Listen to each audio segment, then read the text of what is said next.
So my first question to all the speakers here, what fundamental change or innovation do you believe the fenestration industry needs to embrace in order to drive a significant leap forward in the energy efficiency of buildings? Starting with Aditya, what are your thoughts about it? Have been implemented in the West for a very long time, right?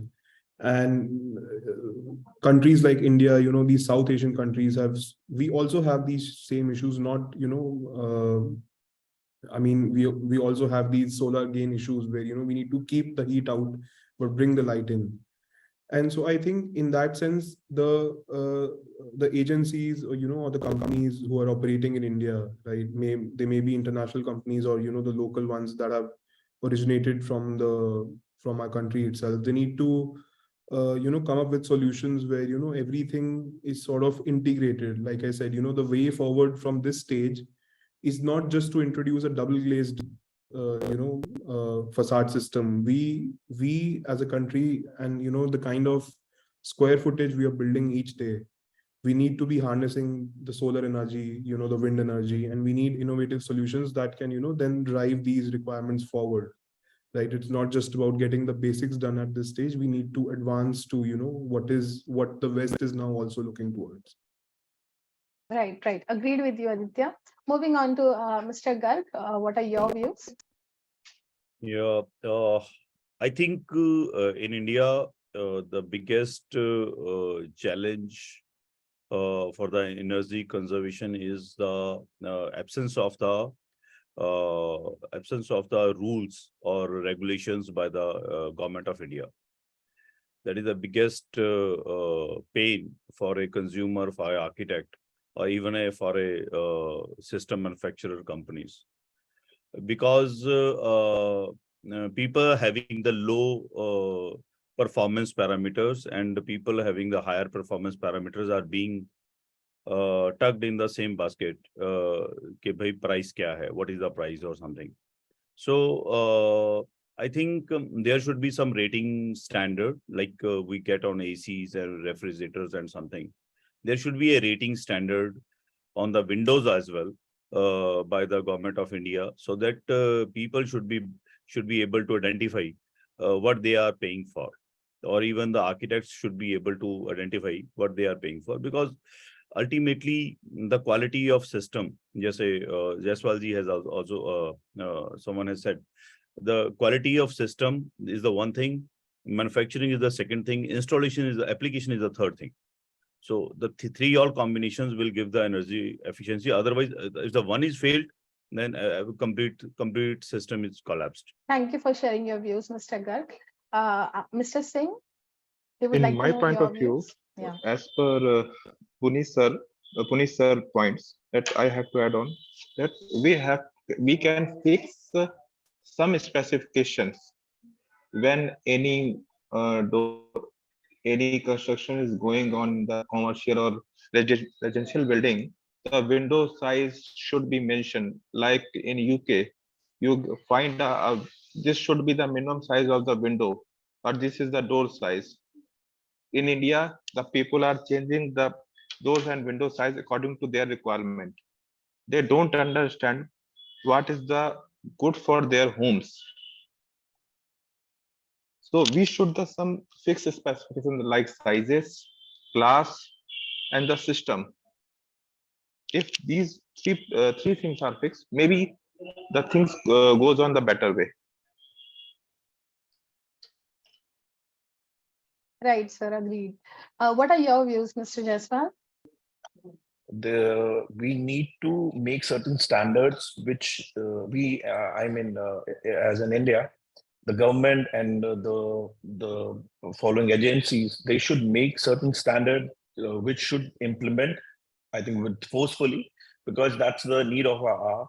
And basically there are certain products they should be introduced more and more to apply, like the better glasses, the better aluminum systems, the better UPVC systems. They will decrease the load of electricity and the air conditioning, and the maximum light can come inside. So these parameters should be considered before designing a building. As Mr. Aditya said, that this is very necessary. Most of the countries, it is very necessary that they follow all those laws, and they should be implemented in India as well.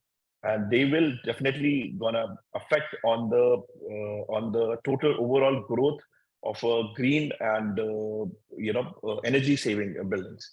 Thank you so much, Mr. Jaiswal. Moving on to Punitji, my next question to you.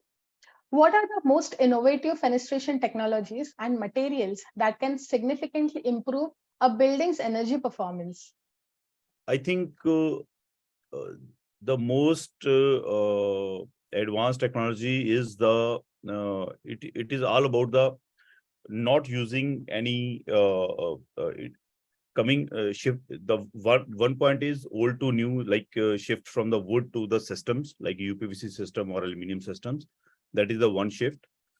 When it comes to aluminum system or aluminum systems, it should be like in the colder region, it should be thermal break system. That is the second point. When it comes to thermal break system or non-thermal break system, as depending upon the outside temperature or the local environment, it is about the system has to be tested, fully tested, vis-a-vis for the wind load testing, sound insulation. We are not talking about the sound insulation. It is also a critical factor for the well-being of the people. मतलब बाहर आपके you have the 60 dB or 70 dB sound, and then you can't sleep inside if you are getting the noise inside. So it is a very important aspect of the well-being. So I mean to say, it should be tested system on the terms of sound, thermal, air, water tightness. Security is also a one big part which we are not discussing. But when it comes to the fenestration, the biggest emotion is the security, because it has to be taken care in the system. So I mean to say, in the whole net, system has to be tested, and by some global or India's recognized agencies, so that it is client or architect or consumers, builders has to be assured that what they are getting and what they are paying for. Thank you for sharing your inputs, Mr. Garg. Ashish ji, my next question to you. What future projections or forecast can you share from the market reports regarding the growth of fenestration industry, especially in the context of energy efficiency and sustainability? UPVC market growing day by day, almost you can say that the 20 or 30% yearly these days, because now the wood replaced by the UPVC. The high-end bungalows and shifted to the aluminum. So basically the major part UPVC the covered by the the projects, basically the average, the price is the you can say for the better price the people are going for the projects for the with UPVC, but basically the high-end projects, the bungalow at the high, they are moving with the aluminum system. So if we talk about the market growing, flats are every city added the year, every city added 500 or 1000 flat in. So requirement is going very fast, and the person who has the self bungalows, they are improving them. If it is an old building, they improve it with the new system, aluminum door, windows, skylight. As per Mr. Aditya drawing, you can see that. So the industry is going very fast and good for us for a long term, and we can say that we can almost triple with next 10 years. The revenue will be 3 times within 10 years. This industry. Thank you for enlightening us with your views, Mr. Singh. My next question to Mr. Jaiswal. In the era of smart buildings, how is fenestration being integrated with building automation systems to optimize energy performance? Yeah, definitely it is playing a major role right now.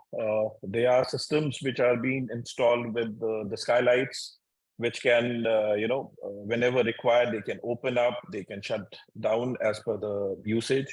There are other systems which are designed in such a ways in facade systems that Mr. Aditya has shown already.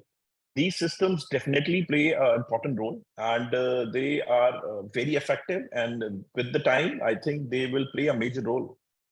Next question to Aditya. Can you share some examples of successful energy efficient fenestration projects and their impact on energy consumption and occupants' satisfaction? There are many projects that around the world that have been completed in the recent past of 7 to 8 years. Like there's this one project in Sydney. It's called One Central Park. So that building in Sydney, what it has done is that they've incorporated heliostat mirrors and photovoltaic panels, which have been combined with double glazed windows. So what that has done is by maximizing the glass surface, when you can stop the heat coming from inside, you can maximize the glass surface, right? Which lets in a lot of natural light, even in the later part of the day, and that saves a lot of electrical resources in terms of artificial lighting inside the building, or for that matter uh, the mechanical ventilation needs that are required inside the building.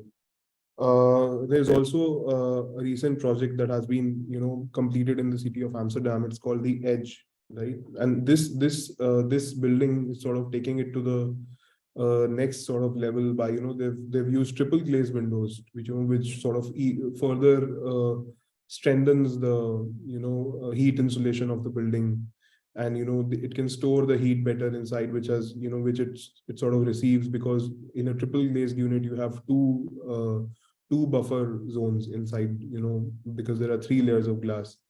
And with the usage of appropriate external shading devices also, it sort of cuts the direct heat gain and only stores the heat which is required to cool the building. Thank you, Aditya, for sharing these examples with us. My next question to Mr. Garg: how does fenestration impact indoor environmental quality, including factors like natural light, ventilation, and thermal comfort? Fenestration impacts in a great way for the indoor. You term it air quality, you term it ventilation or light in any way.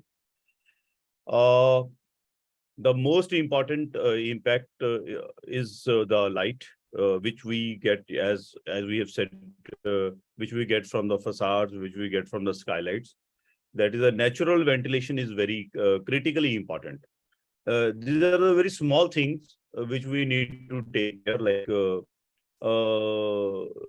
like if you have a house and you have the 4 bedrooms in the house, but you should have at least one window should be open in the room. That is very important. Second aspect is, what is the direction of the window? That is the second aspect. Third aspect is, what is the size of the panel? That is also very important. Like you have kept a very small size or very big size. One of the main aspect is what is the kg moment of inertia? How much, like we are putting the lot of sliders, how much kg load it is carrying? Okay, the older people or sick people or the kids can move the sliders and can move the open panels, right? Panels are increasing day by day in the width and height, so people should be able to use it, right? In India, electricity position is not that stable as in Europe, so we cannot put the direct European systems, because there is a lot of fluctuations and challenges in the electricity, or challenges in the maintenance, after sale maintenance of the parts. So in the said principles, in the underlying principles, people prefer to go for the manual systems, to keep it very maintenance free, to keep it very people friendly later on. So it is all about the light and the air. through there are for the light, it also can be seen like in the south face windows, the west face windows has to be like bigger cantilevers. I should not say case to reduce the size of the windows, but you can put up the large cantilevers before the windows, so that it can reduce the direct sun in the heat gain. You can reduce the heat gain. That is another aspect of the. So my point is, for the light, for the solar, these two factors are very important for the indoor environment quality. Thank you so much for sharing your views, Mr. Garg. My next question to Mr. Jaiswal. In regards to green building certification, what role does fenestration play in achieving sustainability? And do you think architects and builders are leveraging this for their projects? Uh, Facades and glasses, they do definitely play a very important role. Basically, what kind of a facade you are choosing is important according to a building, and what kind of a glasses you choose is also very important. There are n number of facade systems, like thermal break systems, and then there are the systems which are integrated, which is which can enhance the properties of facade. And then there are glasses. Glasses can be, low E, triple low E. There are a number of glasses now, which are very, very efficient enough for a green building. So they are definitely one of the, they play definitely a very important role in this. Thank you, Mr. Jaiswal, for answering that. My last question to Aditya. How do different climate zones affect fenestration choices and requirements for energy efficiency? So if we talk about the climate, since we operate in Delhi a lot, I belong to North India. What I've been experiencing since my childhood is that it's the winters tend to get slightly colder, and even the summers are very hot. So what happens is that in the summers you need windows because you want to keep them open, but you don't want to have a lot of direct sun coming into the building or the house that you're staying in. So as sir also said, that usually the south and the western facade of any building in North India, or for that matter across India, we tend to have longer projections, which we call as chhajjas, or any sort of vertical shading device that you can install in front of a window. What also people do is that as a measure, they install blinds inside the window, but this usually happens only on the south and west facade, because those are the areas where the sun is at its harshest and gives you a lot of heat which is not required. As compared to that, buildings in here that where the north facades typically, that we should utilize to have maximum window sizes, because that offers us sort of heat free light, that's ambient light. The sun is not directly shining towards the north. And if you must have noticed, even in industrial projects, if we tend to have a skylight system, because industrial projects tend to have a very long span, and since the walls are very far apart, you can only bring in natural light into the core of the building through the roof. So we tend to introduce a lot of skylight systems. So those are almost always they're directed towards north or east, because that is the direction from where you can get sort of heat-free light for your building. Thank you, Aditya, for sharing your insights. Punitji, would you like to add into what Aditya has said? That is perfectly fine. Like we are in India, if we talk about the India only, we have the different temperatures. If you go the up hills, like above the Shimla and Leh and all, and above the Srinagar and Leh and all, we have the different temperature. Otherwise, when it comes to the up North India, then there's a different temperature, and when it comes to the south, then it is a different temperature. So we have to align the fenestration requirements as per the direction of the sun and as per the local environments. We have to take care that we have to suggest the systems as per the local environments as per the site. Thank you, Punuj, for sharing your views. Aditya, we have a question in the Q&A box for you. So, Your views on double skin facades, considering the hot climate of India. even in the presentation that I mentioned, a double skin facade is basically a magnified version of a double glazed window. What we try to achieve in a double glazed window is that you have two layers of glass, which is separated by an air gap. That air gap creates a layer of insulation, and what it does is it entraps the heat that is coming inside the building. Now, if you increase the scale of the logic that we're trying to achieve here, you have the system of a double skin facade, wherein if that's the window of your building, and that's the skin that you're doing outside, within this buffer zone, you can either add some planter systems, you can introduce some sort of device, or elements that gives you a good view also from the inside. But this air gap in the middle of two surfaces acts as a larger sort of barrier for very large buildings, wherein the surface area of that exposed, sometimes you can't avoid but have a very large surface area of a building facing west or south in case of countries like India, because the plot sizes are such, or the orientation is like that. And in that case, as a very it's a very strong measure that you can take, yes. But these double skin facades also create a very interesting wind flow pattern inside the building. It gives you buffer space to keep plants, and have a very have a very interesting solution to what also cuts off the heat, but also serves as a purpose to display or have some sort of greenery for the building. Thank you, Aditya, for answering it. We are almost at the end of the session. I request Mr. Jaiswalji to give the closing remarks for today's session. I think this is one of the interesting debates which has been, I had in a very long time. I think after COVID, this is the first time I'm having this kind of a discussion, and a very valuable and a very effective discussions we had. A very wonderful presentation by Mr. Aditya, and a very thoughtful things given by Mr. Goyal. And these are the things I think which will be in a longer term, they're gonna impact the building systems, and they are one of the things which is definitely very essential for our environment as well. Thank you, Mr. Jaiswal.